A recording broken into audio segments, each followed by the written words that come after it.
الأزمات تخلق المعجزات. هل الأزمات الاقتصادية هي نهاية العالم؟ البعض هيك بيشوفها، بس أنت دايما شوف الموضوع من زاوية مختلفة وجانب إيجابي، لأنه في كتير ناس بدأوا قصص نجاحهم بأوقات الأزمات.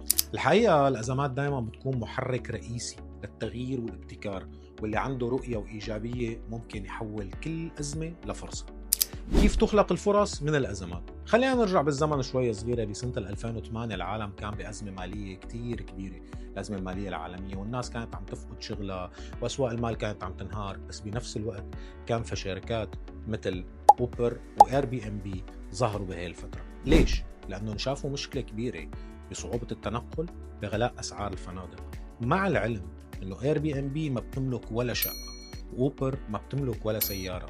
بسنة 2020 أثرت أزمة الكورونا على كل القطاعات تقريبا، وخلقت أزمة اقتصادية كتير كبيرة تغيرت معها احتياجات الناس. ومع ذلك شفنا مشاريع منزلية ازدهرت لأنها قدرت تتكيف مع الأزمة وتعمل منتجات محلية بدل المستوردة لما تعطلت كل سلاسل التوريد وحركة الشحن. وبنفس الوقت هي الأزمة عززت دور التجارة الإلكترونية والتكنولوجيا ومواقع التواصل الاجتماعي وشركات التوصيل المنزلي أيضا. ويلي استثمر بنفسه أو بأي بزنس من هذا النوع بوقتها عمل مكاسب كتير كبيرة.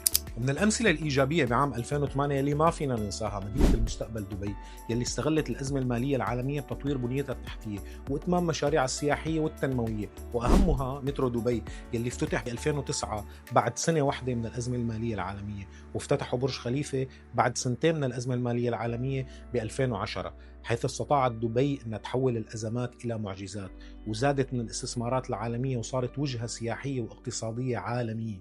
والإمارات بسنة 2020 واجهت أزمة الكورونا بكل ثقة وإيجابية، وصنعت نموذج أصبح يدرس في إدارة الأزمات والأمن الغذائي والصحي.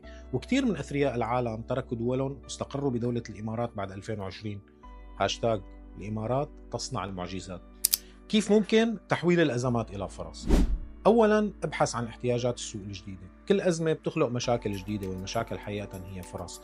مثلاً أزمة التضخم اللي بنعيشها حالياً خلت الناس تدور على بدائل أرخص.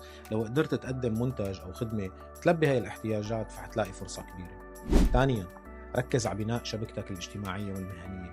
الأزمات هي وقت مناسب لبناء علاقات جديدة. حضورك بتجمعات وفعاليات خاصة بريادة الأعمال أو حتى التواصل مع أصحاب الخبرة ممكن يفتح لك أبواب ما كنت متخيلها. ثالثاً استغل التكنولوجيا والموارد الرقمية. اليوم أي حدا ممكن يبدأ مشروع من البيت باستخدام أدوات رقمية، سواء كنت بتبيع منتجات أو بتقدم خدمات أو حتى بتشارك محتوى تعليمي على وسائل التواصل الاجتماعي. ولا تنسى اليوم وسائل التواصل الاجتماعي هي أكبر فرصة ممكن تستغلها لحتى تقدر من خلالها تحقق ذاتك. الأزمات مش نهاية الطريق، هي فرصة أنك أنت توقف تفكر وتشوف العالم بمنظور جديد. يلي بيقدر يقرأ السوق ويبتكر ويشتغل على نفسه هو اللي رح يكسب. فكر دائما خارج الصندوق وتكيف مع الواقع بسرعة ومرونة وإيجابية، ودور على مشاكل ولاقي لها حل. شاركوني بالتعليقات بأكبر درس تعلمتوه من أزمة مرت عليكم، ممكن تجربتك تلهم غيرك.